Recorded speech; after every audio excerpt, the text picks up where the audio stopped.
n'enregistre pas.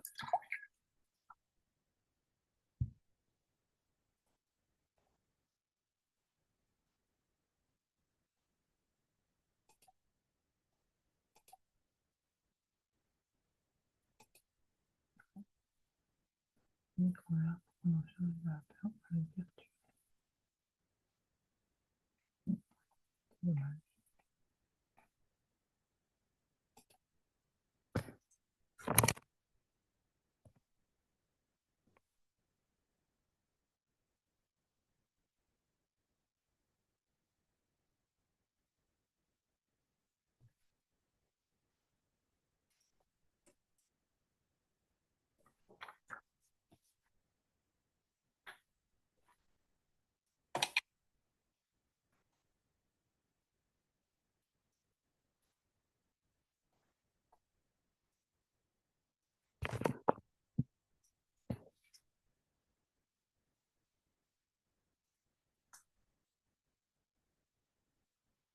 En ce jour du dimanche 8 juin 2025, je m'adresse à celles et ceux qui verront en replay l'extrait de notre réunion de ce jour. Et je vous présente maintenant le rapport moral pour ce qui concerne les 2 années écoulées, 2023 et 2024. Les objectifs réalisés ou non d'ailleurs sont énoncés ici. Premièrement, nous avons pensé à donner des cours de calligraphie, hein, comme vous le savez, en présentiel. Et le secteur que nous avions privilégié était Bron-Terraillon et Vaux-en-Velin Nord. Alors, deux structures ont été contactées et le président d'une association est devenu membre d'APAP.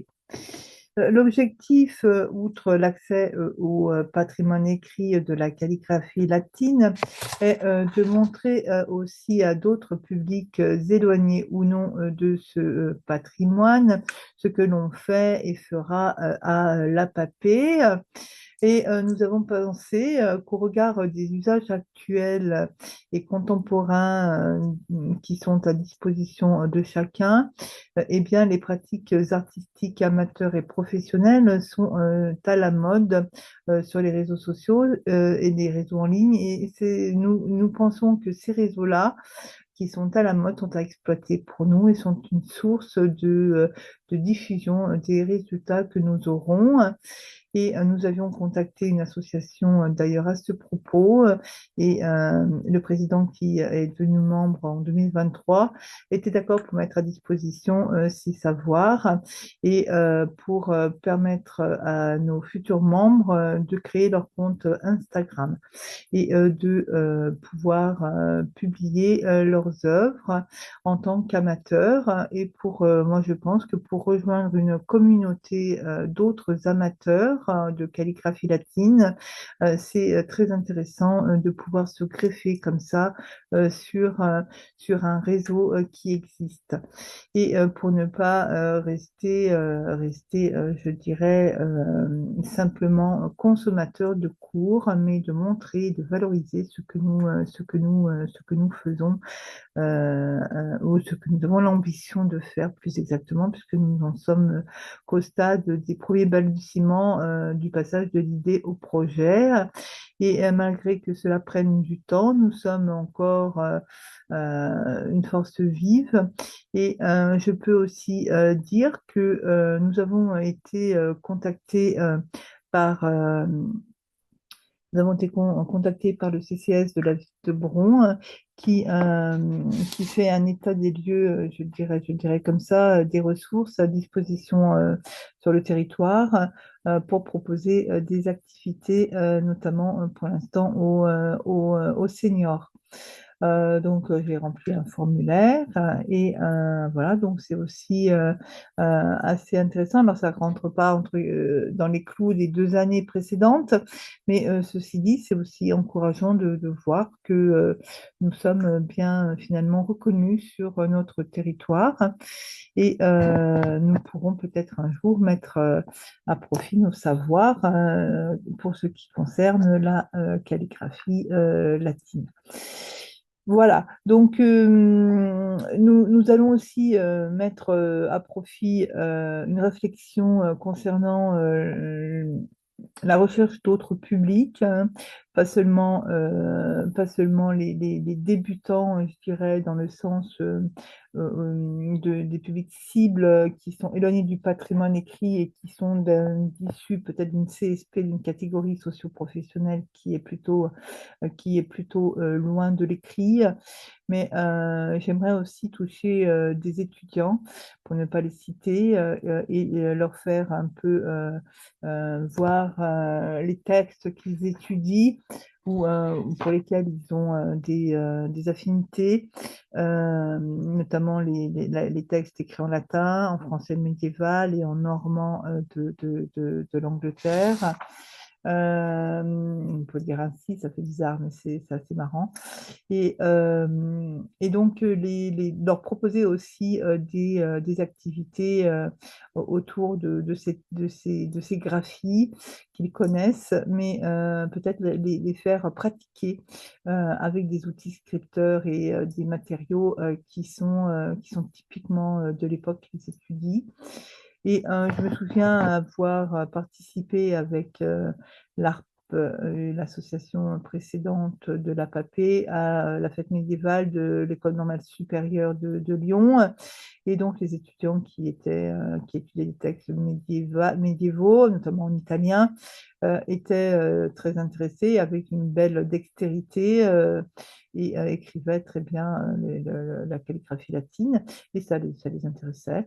Donc, je me dis que ce sont des publics, alors l'université, des écoles ou d'autres lieux qui sont susceptibles d'être intéressés aussi pour renouer un peu avec les techniques anciennes des textes qu'ils étudient et dont ils ont fort peu le temps de retrouver d'un point de vue de la pratique. Mais ça va changer. Je pense qu'il y a toute une école à Paris qui commence à travailler sur sur la pratique et ça devient passionnant et je peux m'enorgueillir d'avoir mis un peu le point sur cette problématique de la pratique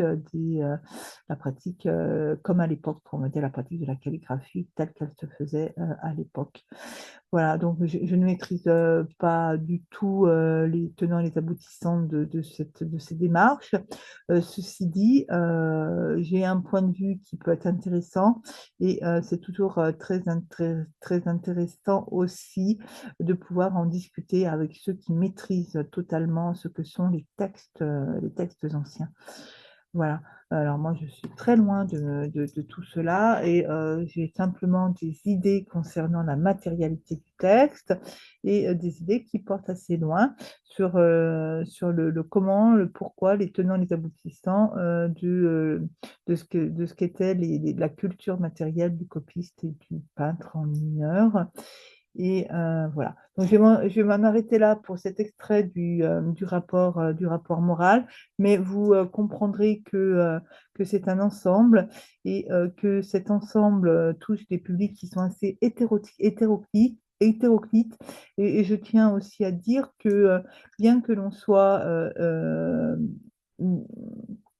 même illettré, je dirais, ou non écrivant le français de manière je dirais, pas savante, mais vous savez qu'il y a toujours une tradition dans les classes populaires de dire on n'écrit pas comme on parle, mais on écrit un peu plus savamment que ce que l'on dit.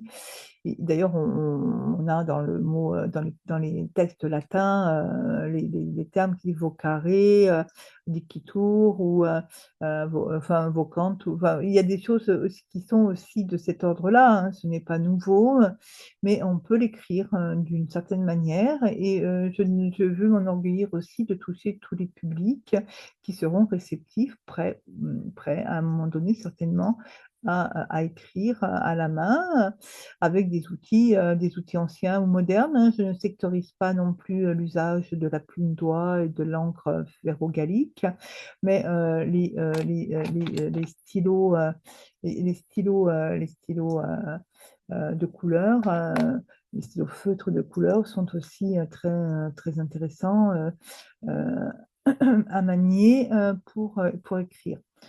Et voilà. Donc, vous comprendrez que ce n'est pas un nivellement par le bas, ce n'est pas un nivellement par le haut, c'est une passion que je transmets et l'amour de la belle écriture et des couleurs naturelles de l'enluminure font font qu'on a envie de transmettre ces savoirs à tous parce que tous le méritent et que nous avons une force vivante à défendre, je dirais, qui est le patrimoine écrit, et je m'enorgueille de le faire et de le faire à travers cette association que j'ai créée. Voilà. Donc, je voulais dire que l'on soit du côté du texte, c'est-à-dire du côté de l'étude du texte, ou que l'on soit du côté, je dirais, du non-accès à l'écriture, eh bien, il y a toute une distance entre ces deux cœurs de cible de public que j'aimerais amener à la pratique de cet artisanat de l'art de la belle écriture. Et, euh, et voilà, parce que je suis proche de ces deux publics et que que j'ai les capacités de m'y fondre, entre guillemets, fondre est un bien grand mot, mais de m'y mouvoir et de m'y exprimer. Donc, c'est aussi en cela que je suis bénévole et ressource de la PAPE. Et c'est assez intéressant, pas seulement que de la PAPE, on pourrait le dire plus ouvertement pour d'autres choses, mais c'est tout de même passionnant de pouvoir transmettre sa passion et son envie d'enseigner et de transmettre des savoirs. Et c'est quelque chose qui me vient de mes parents et qui s'en soit remercie ici. Je ne suis pas fille de prof pour rien et cela est bien à noter. Et voilà. Donc, je vous remercie de votre attention.